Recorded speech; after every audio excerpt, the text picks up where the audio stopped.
Auction আজকে চলছিল and এই মুহূর্তের সবচেয়ে বড় খবর সেটা হলো কলকাতা নাইট রাইডার্স মুস্তাফিজুর রহমানকে তাদের দলে নিয়েছে অ্যান্ড দলে নেওয়ার জন্য তারা কিন্তু অনেক মরিয়া হয়ে উঠেছিল। তার কারণ 2 কোটি বেস্ট প্রাইস ছিল মুস্তাফিজুর রহমানের অ্যান্ড সেখান থেকে 9 কোটি 20 লক্ষ টাকার বিনিময়ে কিন্তু কলকাতা নাইট রাইডার্স তার দলে কিন্তু মুস্তাফিজুর রহমানকে নিয়ে নেয়।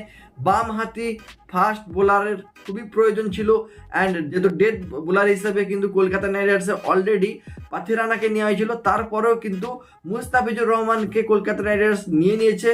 ওকে, তো মুস্তাফিজুর রহমান তার কিন্তু প্রতিভা দেখিয়ে দিচ্ছে আইপিএল অকশনের মাধ্যমে, কারণ 2 কোটি বেস্ট প্রাইস থেকে তাকে নেওয়ার জন্য কিন্তু দিল্লি ক্যাপিটালস অ্যান্ড সাথে চেন্নাই সুপার কিংসের মধ্যে কিন্তু নিলামে দুজনের পক্ষে কিন্তু নিলাম হতে থাকে। তারপরে সেখানে এন্ট্রি নেয় Kolkata Knight Riders and Kolkata Knight Riders আর চেন্নাই সুপার কিংসের মধ্যে কিন্তু ফাইনালি কলকাতা নাইট রাইডার্স বাজি মারে এবং মুস্তাফিজুর রহমানকে তাদের দলে নিয়ে নেয়।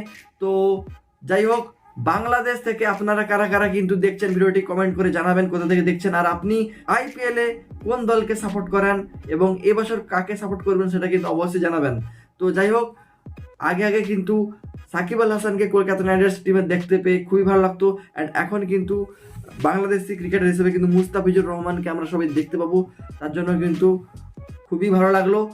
তো যাই হোক, একজন ইন্ডিয়ান হিসেবে কিন্তু এই বাংলাদেশি ক্রিকেটারের সুযোগ পাওয়া আমার কাছে কিন্তু খুবই ভালো লেগেছে অ্যান্ড আপনারা যারা ভিডিও দেখছেন আপনাদেরও আশা করি খুবই ভালো লেগেছে।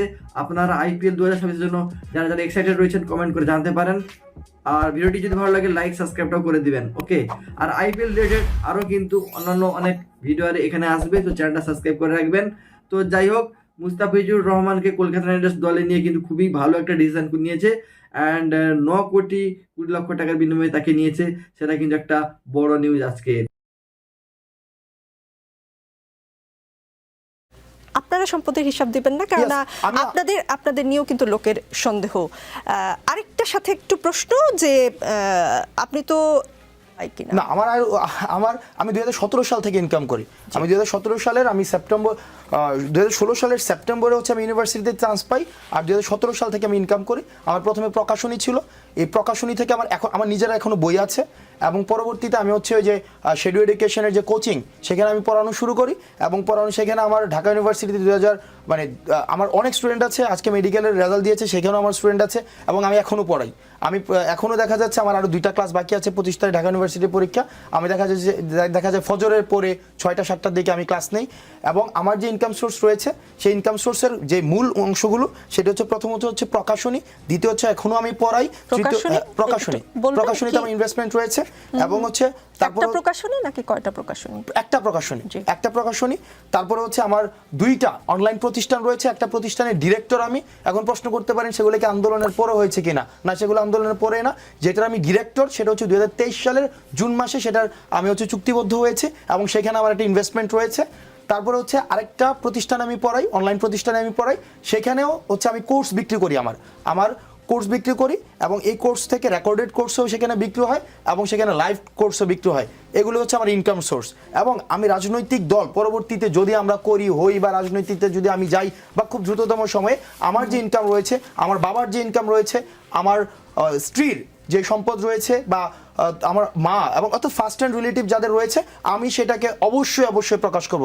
সেক্ষেত্রে একটা বিষয় রয়েছে, দেখেন আমি যখন ইনকাম ওই যে শফিক ভাইয়ের যে ইনকাম সোর্স দিয়েছে, তো আমাদের ক্ষেত্রে যেটা হয়েছে, আমি স্টুডেন্ট অবস্থায় আমি কিন্তু জাস্ট ইউনিভার্সিটি লাইফ শেষ করেছি, তো আমাদের ক্ষেত্রে দেখা গিয়েছে কি অনেক ট্রানজ্যাকশন আমাদের হাতে নিতে হয়েছে। যেমন আমি একটা কোচিংয়ে ক্লাস নিতাম 15,000 টাকা দিত, এটা আমি হাতে নিয়েছি, এটার কিন্তু আমার কোনো হিসাব নাই। বা ট্যাক্সের যে বিষয়গুলো এখন আসছে তখন কিন্তু এই বিষয়গুলো এখনো আসেনি, ওই সময় পর্যন্ত আসেনি। সুতরাং এই জায়গাগুলো স্পষ্ট করে এবং যেটাকে একদম স্বচ্ছভাবে আমার ব্যক্তিগত আমার যেই ইনকাম সোর্স রয়েছে সেটাকে অবশ্যই আমি প্রকাশ করব।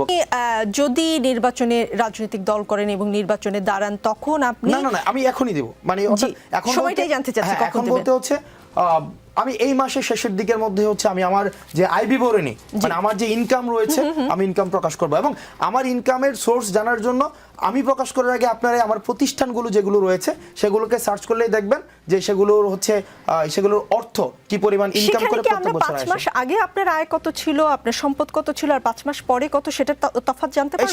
সেটা আপনি এখনো যদি সার্চ করেন যে স্কুল অফ এক্সিলেন্সের কোর্সগুলোতে কি স্টুডেন্ট মানে কতজন কিনেছে, সেখানে লেখা আছে কতজন কিনেছে এই কোর্সটা, এবং সেটার সাথে যদি আপনি কোর্সের দাম কত সেটা গুণ দেন, এবং সেটা 10% আমি পাই, এবং ডিরেক্টর অ্যালাউন্স বাবদ আমি প্রত্যেক মাসে 90,000 টাকা পাই।